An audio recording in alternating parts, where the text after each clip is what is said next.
Direction Jérusalem, une nouvelle attaque à l'arme à feu dans la vieille ville a fait un mort et 3 blessés, dont 2 policiers. Une personne de 30 ans a succombé à ses blessures. L'assaillant a été tué selon les autorités israéliennes.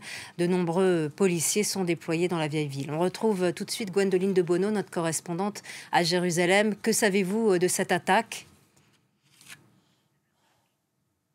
Alors, ce que l'on sait, c'est que l'assaillant qui a ouvert le feu ce matin dans la vieille ville de Jérusalem était un membre du Hamas, âgé de 42 ans, et un résident de Jérusalem-Est. Le groupe islamiste a confirmé son appartenance au mouvement sans toutefois revendiquer explicitement cette attaque. Alors, ce matin, l'assaillant s'est rendu dans la vieille ville de Jérusalem et il a ouvert le feu non loin du mur des Lamentations sur une patrouille de police et sur des juifs religieux qui se rendaient au mur des Lamentations. Il a tiré avec un pistolet mitrailleur de fabrication artisanale. Selon l'hôpital Hadassah de Jérusalem, effectivement, un homme de 30 ans a succombé à ses blessures. Alors c'est une attaque assez rare dans la vieille ville de Jérusalem de par son mode opératoire, de par l'utilisation d'un fusil mitrailleur. Et les forces israéliennes, les autorités israéliennes pensent à l'heure qu'il est, bien que cet acte était prémédité parce que la famille de l'assaillant, sa femme et son fils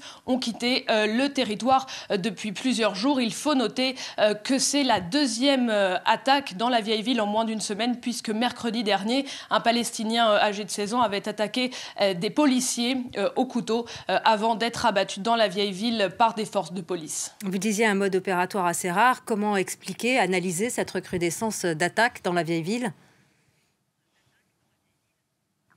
Alors il faut regarder les récentes déclarations du Hamas concernant Jérusalem. L'un de ses leaders, le mois dernier, a déclaré qu'Al-Aqsa devait être remise au centre de l'agenda international et également remis au centre des actions de résistance palestinienne. Je le cite, il faut comprendre qu'Al-Aqsa, le sort d'Al-Aqsa, c'est-à-dire l'esplanade des mosquées, qui est le mont du temple pour les juifs, est un élément extrêmement fédérateur dans la société palestinienne et bien au-delà du seul fait religieux. Le Hamas le sait très bien. Il sait très bien également qu'il a obtenu des gains politiques sur ce point depuis le mois de mai dernier. Vous vous souvenez, avec les affrontements qui ont fait plusieurs centaines de blessés sur l'esplanade des mosquées, avec les tensions autour du cas des familles de Sheikh Jarrah, quartier de Jérusalem-Est, qui était menacé d'expulsion au profit de colons israéliens. Et puis ensuite, avec ce choix du Hamas d'engager la confrontation militaire avec Israël en tirant des roquettes